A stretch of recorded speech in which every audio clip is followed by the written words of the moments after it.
তানিশা আর নাজিম হচ্ছে আমার দেখা একমাত্র কাপড়, যাদের বিচ্ছেদে দেখার জন্য বসে আছে পুরো একটা জেনারেশন।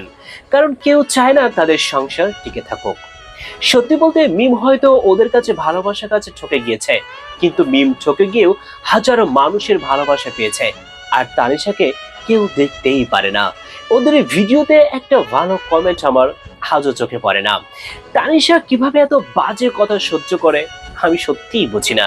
নাজিম গাড়ি কিনেছে, আর সেইটা কত খুশি হয়ে দুইজন ফেসবুকে শেয়ার করেছে, অথচ সেখানেও সবাই ওদের বিচ্ছেদ দেখার অপেক্ষায় আছে। তবে একটা জিনিস দেখলাম যে দিন শেষে কিন্তু মিম ভালোই আছে, কিন্তু নাজিমের জীবন আর আগের মতো নেই।